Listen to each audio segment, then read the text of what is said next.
Welcome to Career Coffee Chat Live. I'm your host, Erin Urban.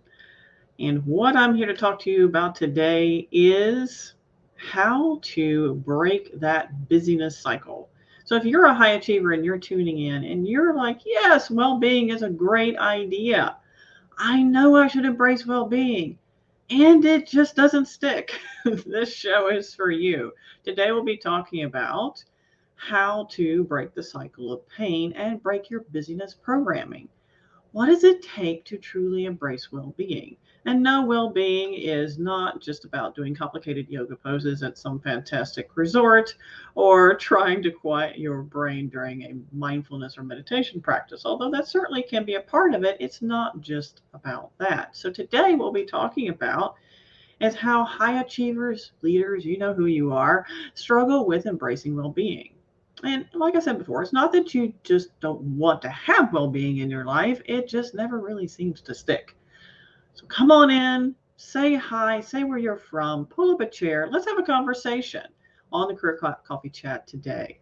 So, hi for wherever you are tuning in from around the world. Good morning, good afternoon, and good evening.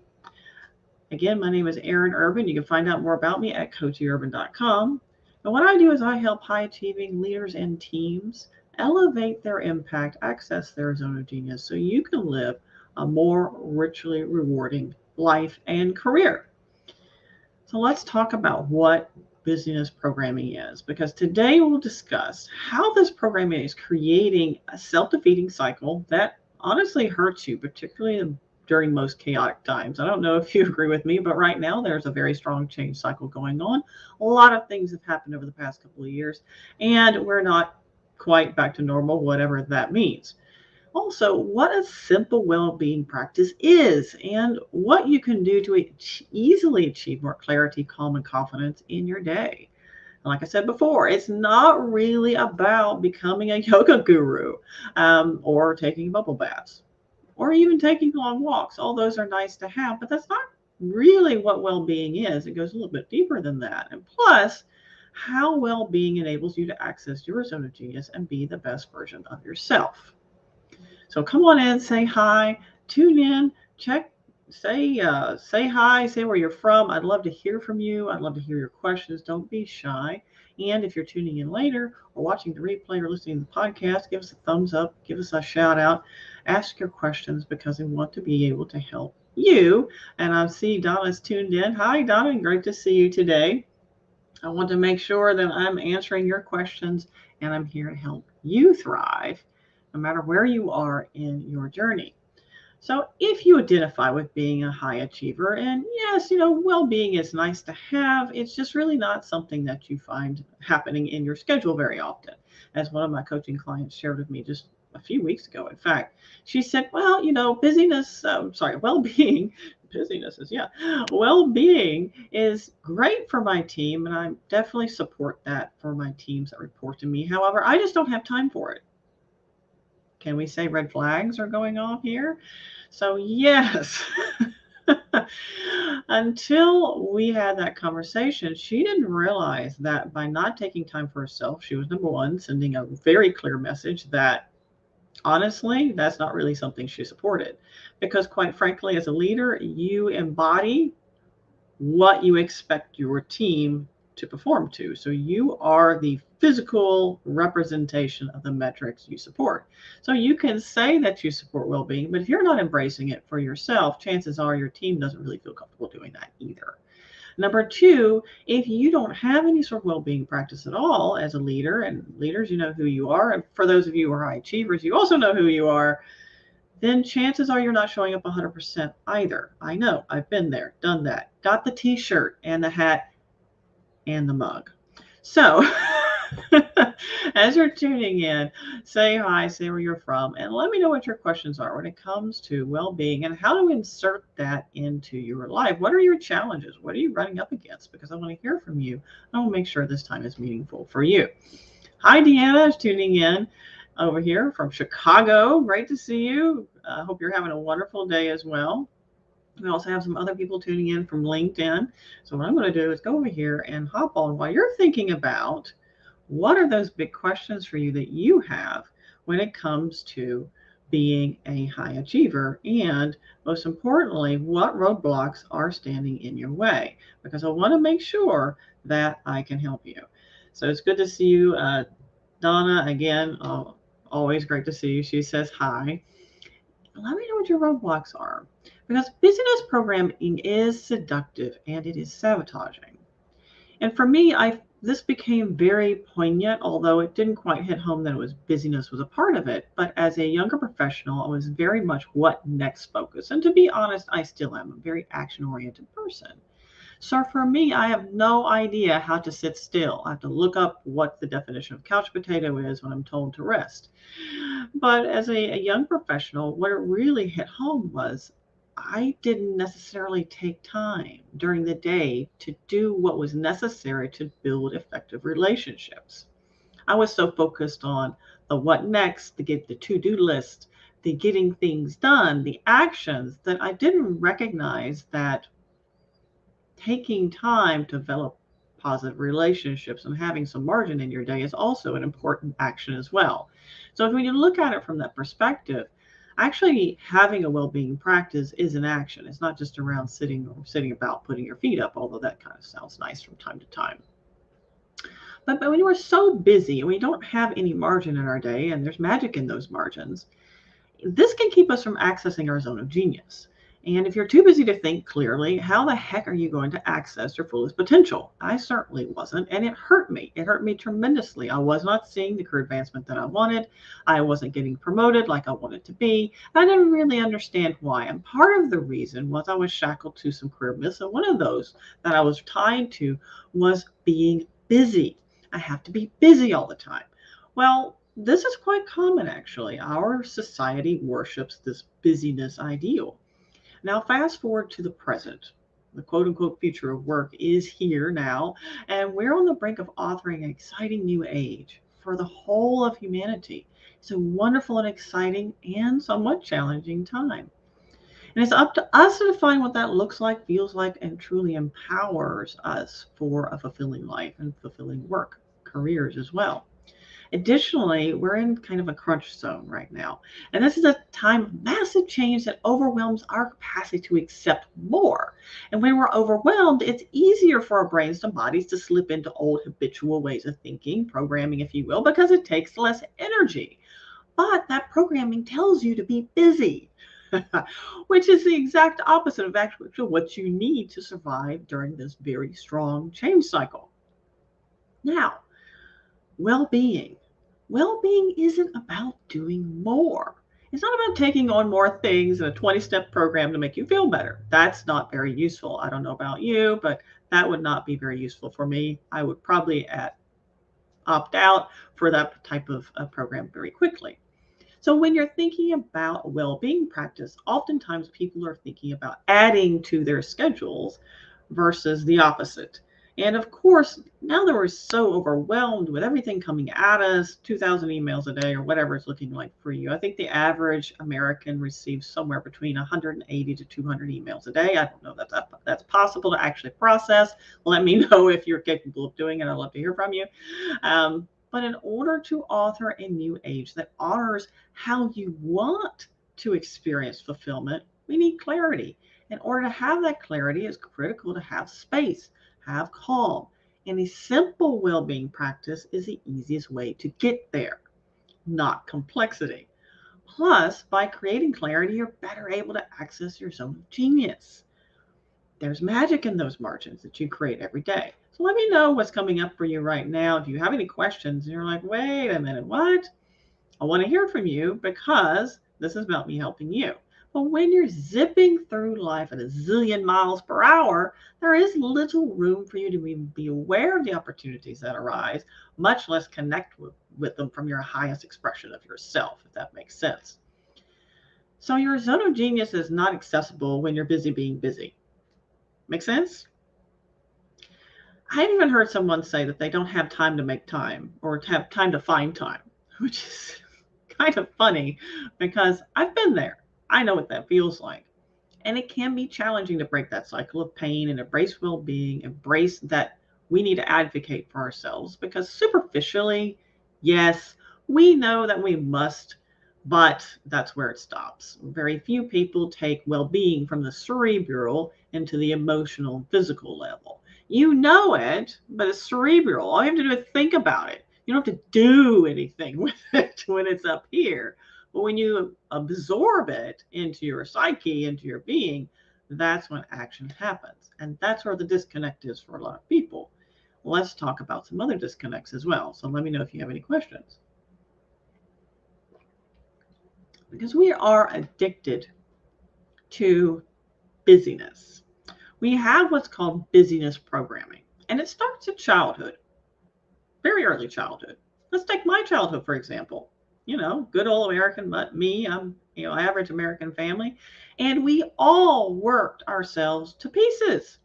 I watched my entire family, grandparents, mom, everybody work, work, work, work, work, work, work. So what was modeled for me as an early child, as a young child? Work. Work is what you do. In fact, I've heard a lot around the value of working hard and getting things done. It's not a great surprise that that's what was really stamped into my being, my sense of self. So work was a very strong ethic for my entire family. In fact, if you had the nerve to take time for yourself, not that anyone would call you out for being selfish, but there's things that need to be done, right? You get that look. Well, there's things that need to be done. So early modeling for all of us, chances are that busy equals successful, particularly in the world of business. In fact, business equals busy. There's a lot of shame actually associated with quote unquote doing nothing or taking time for yourself or putting yourself first. As a young person, I was taught that I've always put myself last. I put myself last. Always put other people before you. Never put yourself first. And we don't want to, God forbid, be branded as lazy. That's terrible. That's like the worst possible thing you could call anyone, particularly if you were from my family. This is encouraged and solidified by a lot of common sayings or colloquialisms that are encouraging this work hard ethic. Like the early bird gets the worm, work hard, play hard, rolling stone collects no moss, and lots of host of fables and stories that are told to us that tells us that busy is important. Busy is good. We worship at the altar of busy. In fact, when someone asks you how you're doing, admit it. You tend to say, gosh, I'm so busy, or I've got a lot going on, or something similar. And you might be absolutely miserable when you say this, but secretly a little part of you feels smug because by saying you're busy, you're also saying, I have a lot of things going on. I am important. I'm a contributing member of society. I am doing the right thing. I am not putting myself forward. You're saying a whole lot of other things too that's wrapped up in that seemingly simple response. That's often our go-to response too. We will justify being busy because there's so much shame associated with not being busy. Let's take, for example, those people who find themselves in between jobs, right? How much shame is associated with not being busy? Even though you're busy looking for another job, you're not in a job. So there's this subconscious level of shame and programming shoving us into this mold that we have to act a certain way and demonstrate ourselves in a certain way and show up in a certain way that's actually counterproductive to our peak performance, accessing our zone of genius, and being an authentic, influential person. Oh, yes, I said that. We automatically associate busy with success. We have no idea how to sit still, and if we attempt to, shame gets us moving very quickly. In fact, Sunday, just this past Sunday, I attempted to sit still for a short period of time and read a book. It was really hard to get over this feeling that I should be doing something. Do you relate to that? Does anybody relate to this when you tune in an hour later? Let me know if that resonates with you. Because we're so good at adding another thing to our to-do list. And we're terrible at saying no. We take on more and more and more. The challenge is with this, particularly right now, is our cup runneth over when it comes to taking on more. Our capacity for more is tapped out. We have gone through so much uncertainty and so much change. We have disaster fatigue. We have, our response to massive change equals stress, and uncertainty equals fear. With this much at a foundational level, if you will, um, we just don't have a whole lot of bandwidth for more. Yet that's what we default to. So when we're uncertain, we're stressed, and we're scared, not everybody, but quite a few people do default to what they already know, which is, well, let's just get busy and maybe this will pass, or we'll just true grit our way through it, or something similar. The problem with that is we don't have the capacity to do more at the moment. What we do need to do is do less. So instead of doing, we need to be lessing. Is that even a verb? I don't know. I just made it a verb. That makes sense. That's why well-being, mindfulness, mindset practice, meditation, health, all these things are not just something that is a superficial focus. Oh, well, this is just coming up because of, I don't know, COVID, right? Or the pandemic. Not really. It's really coming up because we are burned out. We're tired. We're stretched. We don't have much capacity to take on more. And being busy for the sake of being busy is not productive, not the path to success. In fact, it blinds you from success. It keeps you away from success. Success is actually found in those moments of clarity. You can access opportunities when you have clarity. But if you're going at 1,000 miles per hour, you can't have that clarity. The two don't coexist very well. Even for those of you who are like, well, yes, but I get so much energy, and my zone of genius is when I'm truly stressed.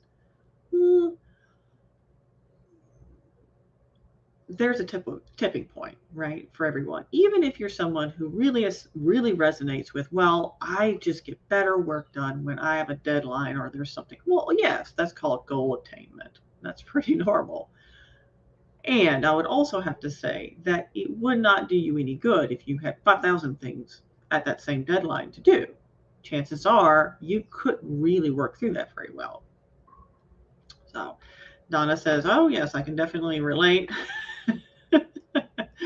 Just like I relate to this, yes, busy for the sake of being busy is not productive. And most of us know that, but we don't realize how seductive it is and how programmed we are to worship at the altar of being busy. This is one reason why high achievers, leaders, etc., we struggle with adopting well-being, self-care, or any of these types of very wholesome and healthy and required practices for your just fulfillment and any sort of success, particularly during this very strong change cycle. We struggle here because of all of this program that is built into our being. Hopefully that makes sense.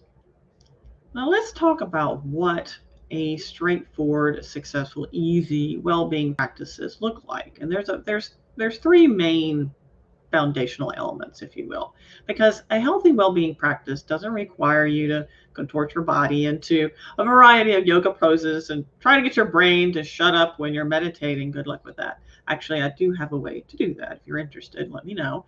I have a technique called mindlessness, and it's not mindfulness, mindlessness, and it's the art of thinking less to think better. That makes sense. So let me know if you're interested. I'll send you a video on that. So just shout out, if you're tuned in now, or if you're watching the replay later or listening to the podcast, just send me a note. I'll send this to you. It's yours. I want you to have this. But the well-being practice doesn't stop with the occasional massage, which I haven't had one in 2 years, or a bubble bath. Those are great. But it's not enough simply to take a walk a couple times a week. The well-being practice starts with number one, letting go of busyness syndrome and accepting that well-being, self-care, etc., is 100% okay, acceptable, and it's required for you to show up the best version of you every single day. Because if you don't, your health, your performance, who you are as a person, whether you're a great parent, a partner, a great leader, a great team player, suffers if you don't. Let's take it out of the thinking about it. Cognitively, we know, and let's put it in the emotion. How do you feel about well-being? So you think about it right now. You think about well-being or self-care or mindfulness or whatever your go-to practice is. How do you feel about that? And if that feeling is, well, it's nice to have, but I really don't have time, how can we shift that to something that is more in tune with your core being? Because if you don't accept it into your framework, into your life framework, chances are you'll never stick with it. It'll never happen for you. And then you'll go down the road of life looking back going, what the heck happened? I didn't have enough time to spend with my kids, or I should have done this, or I should have done that. I was just so busy being busy. Deanna's like, I need to think less and think better. Okay, Deanna, I will put the link to this YouTube mindlessness practice in the show notes and send it out to anybody who wants that. Either send me a direct message or email me at coachyurban.com. You can contact me there, whichever. Um, Okay, Donna says she wants it too. Great. I'll send it to both of you directly. And anybody else wants this, let me know. I'll also put it in the LinkedIn show notes as well. I know we're tuning in from YouTube, Facebook, and LinkedIn. So I'll try to put that in all those places so you can get this. It's incredible practice. And just a side note, because this practice came out of necessity. So when I talk about taking this from the cerebral, like, oh, yes, well-being is nice to have, but I really don't have time for that. My life is not in a place where I can do that right now. I've heard that too. Out of my own mouth. Out of my own mouth. I'm just not in a life, I'm going through a season. It's just not there for me. No, these are excuses. And it hit home for me in 2021 when we were trying, well, we did move my mom. Well, actually started in November of 2020. Went up to see mom. Okay, mom needs to move to Texas. This is it. No more fiddling around. It's time. This has to happen for multiple reasons. She got COVID, and just before that, she just recovered. As soon as she was recovered clear, we went to go see her. You know how hard it is to stay away from mom when she's got COVID. OMG. Yeah, I was freaking out. She's like, I'm fine. People are here, yeah. Anyway, so that was kind of the straw, if you will, that broke the proverbial camel's back. And November, we went up there, started cleaning out, moved her over 3 days in Christmas, moved her over Christmas down to Texas, then had to go back several times, clean out, sell the entire family estate, my family home from remote with a terrible realtor. Different story. And start construction for her to have her space or her studio because she's an artist. And so I was managing that. And by the way, the whole time I was also managing my business. Look back at 2021. I never stopped. And then, in the middle of that, because we thought that was so much fun, we decided to put our townhome on the market, which was massively stressful. Kudos to my husband for stepping up and coming, and taking care of a lot of that. And then, oh yes, I also finished a graduate level course at Rice University. What else happened? There was something else. I know I've forgotten. But anyway, you can imagine it was just so much. And oh yes, we had a pandemic during this time. So clearly I was overwhelmed, to say the least. And of course, I heard, well, well-being and taking time for me, well, that's great. But I'm in a season of life. No. So I had to develop a way to find space mentally, to think clearly, prioritize, and show up 100% in all the spaces that I had to show up. And the only way to do it was to actually think less Slow the agitated brainwave states down, because when you're there, you've got a very high agitated brainwave state. Things are bouncing around in your head and you can't focus. It feels like, there's 1,000 things. You can't prioritize. You're just mentally exhausted. When someone asks you how you're doing, you're like, oh, yeah, there's a lot going on. I mean, it's just almost like you're breathless mentally and also physically. It affects you physically. So that's where I came up with the mindlessness practice. I know it was supposed to be a quick segue, but it's a good, important rider to the fact that we need to let go of this busyness syndrome. We don't have to be the super person showing up every single day trying to do all the things. It's not possible. You have to let go of that in order to actually show up 100% as your true authentic self. That's what you need. You can be the better version of who you are when you have the clarity to do that. You can be a better partner, parent, leader, team member, and a better you by being your advocate. But unless you take it out of the nice to have up here and make it emotionally and personal, I had to do that, right? I had to. I didn't have a choice. I thought I was going to explode or something. I didn't know. I really didn't. Well-being goes much deeper and much broader than just what we can achieve with our brains and bodies.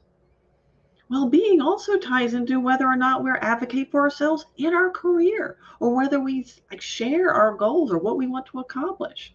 That's also a part of it. So it's much more than taking the occasional walk and being in nature. That's good and really important, and is more than that. Well-being is a state of being, literally. And it allows you to more easily access your zone of genius so you can be more influential and impactful and have an experience an enriched life and work career.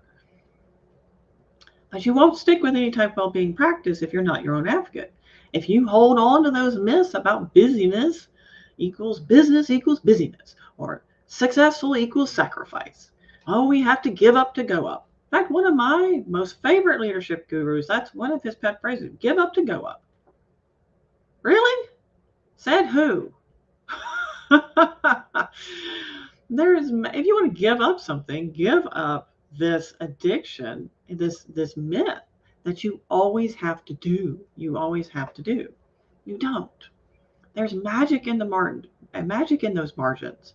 And allowing some buffer zones during your day is the next step towards unraveling the spaghetti that is our lives. I don't know if you feel like that. Sometimes I feel like it's just spaghetti and we're just pulling at these strands here and there.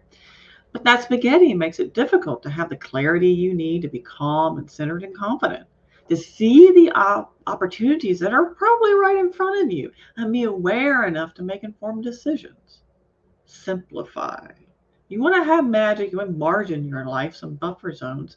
And one of the things that exemplifies not having any margin in your life is just like back to back to back meetings, and then right after you're done with work you get right into something, like after school with your kids, and then it's dinner and like the other day I wrapped up work. Okay, it's water the garden, gotta make dinner and go to bed. Boom, day done. People say that time speeds up when you get more candles on your birthday cake.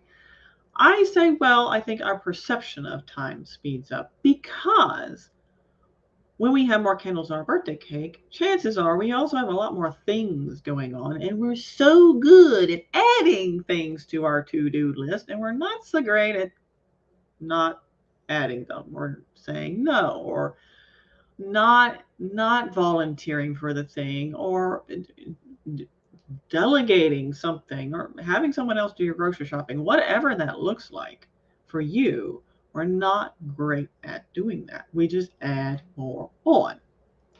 And also secretly, I think time's speeding up, but I don't have any proof for that. But it's important to simplify what you're doing and ask yourself, what can I say no to? What am I doing that I don't have to do? What am I doing that's not adding value to my life? Are my activities during the day really giving me an ROI? And by the way, it's okay to let go of trying to be the super mom, the super leader, the super anything, because you can't pour from an empty cup. What's really sad is I was, and this was a couple of years ago, but it still happens. The super mom shaming happens all the time. I have a lot of friends that have young children. Well, let's just say they're 5, 6. So they're in, young, lower levels of, first, second, third grade, that sort of thing. And there's a super mom. She's having a birthday party and she made all the cards herself and she made all these things. She got all these things and she did all this organization. And it's like, super mom shaming. I mean, just simple things like Valentine's Day cards. This one lady, she had made all of them by hand and done all this thing. And of course, if you go to the dime store and get your, Valentine's Day cards for little Tommy or Sally Sue to hand out at school, then it's terrible. I mean, things like that. We allow it to get to us because social pressure is one of the number one most heavily influencing factors of our decision making. So being aware, how much of this are we giving into? And we're trying to show up as a super being that is not sustainable, nor is it helping us be our best self. That makes sense. Because the more you say yes to, the more you're saying no to. Instead of a to-do list, how about a stop doing list? I'll give you an example. When I started, every year over the Christmas holiday, I sit down, reflect on the year, how it went, what would I do more of, what would I want less of, what lessons learned, and I also establish what my path forward is. Do I decide to grow this year? If so, what does that look like?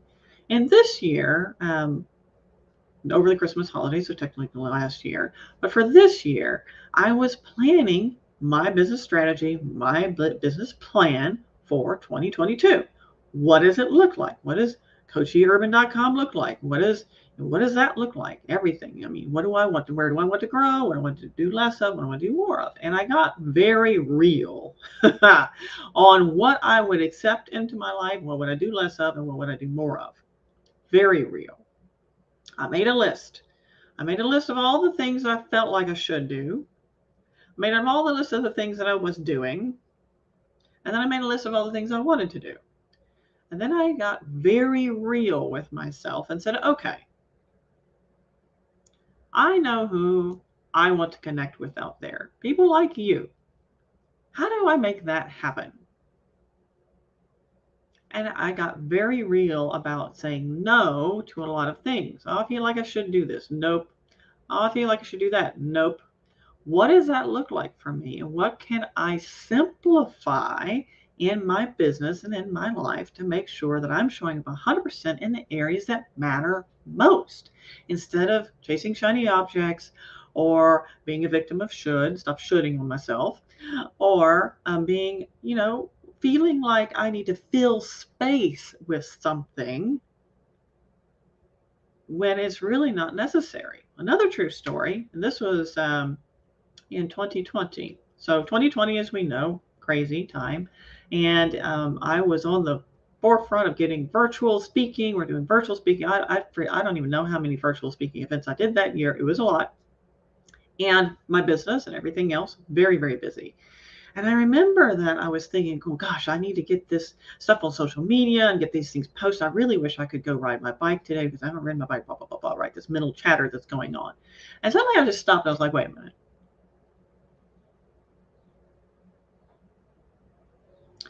I am literally living in the place that I've always wanted to live, in this lovely place in the countryside of Texas. It's gorgeous here. It's just a beautiful place to be. I'm living in my wonderful house. It's just cute as a button. I just love it to death. And I can leave the front door and go ride my bike anytime I want. And here I am telling myself that, well, gosh, I wish I could go ride my bike, but I need to get these posts on social media. Or have I lost my mind? Yes, I had lost my mind. I was addicted to being busy. And that's what busyness will do to you. I was so busy, I didn't realize I was actually living my dream. It was right there. All I had to do was open the door. That was a big turning point for me. I was like, wow, that's how seductive it is. So when we're thinking about well-being, what is already in front of us that you're not even seeing because we're so blinded by the what's next, or I've got to do, or shoulds, all the things. Then the last and most important part is let's talk about what a simple well-being practice is. So for some people, it's very helpful to have some examples. Then you've heard of mindfulness, you've heard of meditation, we've heard of a lot of different journaling, like all these things, or just being good to you, a self-care program, or maybe it's physical health. There's tons of different ways to do this. But it's important to start simple. So, like I mentioned, think less to think better. The mindlessness practice that I'll be happy to share with you. But we need to create some daily margins in our cycle, right? And one of those ways is what I call brain breaks. So, in order to find calm, to create calm and clarity in the everyday, we have to have some space. Back-to-back meetings, cramped schedules don't leave any room for you to slow down long enough to see clearly. And we've all probably heard about the slow down to speed up theory. It's more than just a theory. In order to achieve better performance, both mentally and physically, rest is required. It's not physically possible for your brain or your body to go, go, go, go, go, go, go, go, go, and not have a repercussion. So if you want to perform for longer periods of time, whether that be mentally or physically, rest is necessary. And that includes your daily work schedule. So you're jamming away on the computer, and you're doing lots of cognitive function and lots of heavy processing. Great. Your task positive network can only sustain a high level of cognitive function for a certain period of time before it needs a break. Studies have shown this. Clearly, research has shown it's very evident, very obvious. So what we want to do is just simple. Anybody can do this. I don't care if you're the client that I had, and I told her about this, by the way. She's like, I just don't have time for a well-being practice. It's nice for my team. It's nice. I support that, and of course, people focus on the well-being. I'm a advocate for you, but I really don't have time. I've got a lot, Great Resignation, this and that and the other, pandemic, yada yada. It's like, okay, you feel like you're showing up 100% without advocating for you. When I asked her, when's the last time you advocated for yourself? She couldn't tell me. So one of the things we start off is what I call brain breaks. It's easy, it's simple, it doesn't take any time really to do. 4 to 5 breaks a day. You completely unplug, let your task positive network rest for 10 to 15 minutes each. Even just 10 minutes. That's literally no time. 10 minutes. Poof. Go get coffee, come back. If you're working from home, you can start the dishwasher. What we want to do is stay away from checking email, looking at videos, or doing something that leans on this task positive network, trying to plan a vacation. Oh, I have 10 minutes. Let me go see about that vacation in Yosemite. No. Doodle, daydream, meditate if that's your thing. No journaling. That's heavy on the task positive network. You're having to think. So we want to unplug and let the brain rest. What happens if you do this? Well, one, you feel a lot more energy in the afternoons, after lunch. Part of that's what you eat, and part of it's your body digesting, and part of it is because in the morning, chances are, you are just next, and your brain is tired. So it wants to sleep. That's how your brain recuperates energy. So in order to keep that peak performance for longer, give your brain tiny breaks throughout the day. It's easy. Anyone can do this, and there literally is no excuse for not doing this. Another side effect to this great, easy practice is if you incorporate some mindlessness in there. So just let's say you do get my mindlessness video and you actually take 5 minutes to just zone out and lower your thinking levels, you're much more calm, you're much more clear. You make sure that you're not derailed as often during the day, because you know how that happens. We have a plan, we got the things to do, and then halfway through the day, we're like, what happened? And at the end of the day, we go, oh, great, you're looking at your to-do list going, I didn't get anything done. That's because we didn't take the breaks we needed throughout the day to make sure we're still on task. Are we still on target? Can we prioritize? We're not allowing that margin. We're not allowing that time for us to be the most productive. Just something simple as that is very easy to incorporate in anyone's day. So let me know if you have questions, thoughts, insights, challenges.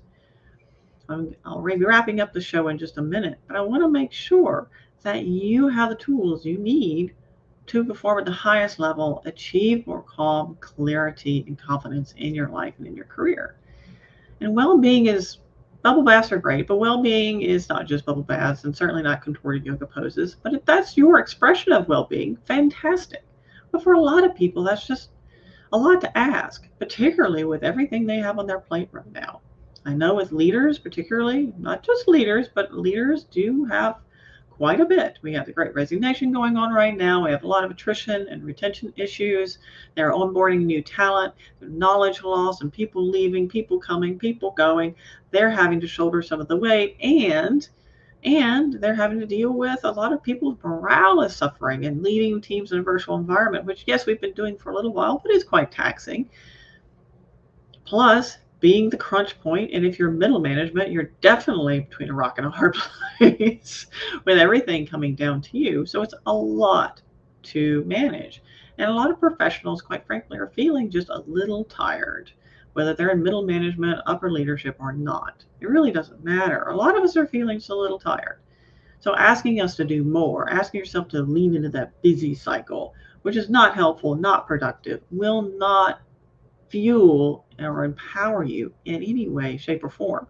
So in order for you to show up 100%, in order for you to elevate your life, elevate your career, well-being is non-negotiable, particularly right now.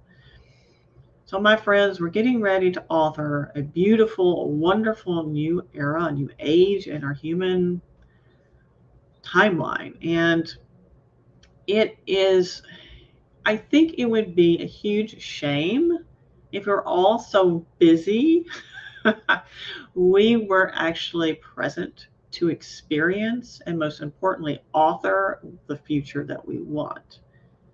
And that's what I'm seeing is we're just nexting our way through it, and bubblegum and some string. It just, stop slapping it together, band-aiding things. Let's really take a moment and say, hey, look, the way we've done things previously, not everything was what we want to take into the future.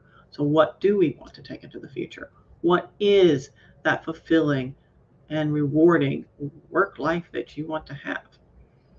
So until next time, my friends, it's been a pleasure talking to you about how to embrace well-being, why it's difficult for high achievers in the first place. If you want to reach out to me directly for that easy for me to say, mindlessness video, please just send me a message at coachyurban.com, or you can send me a message directly at coachyurban@gmail.com, whichever. I'm here to help you, here to help you thrive. And until next time, keep elevating, friends. Ta-ta for now.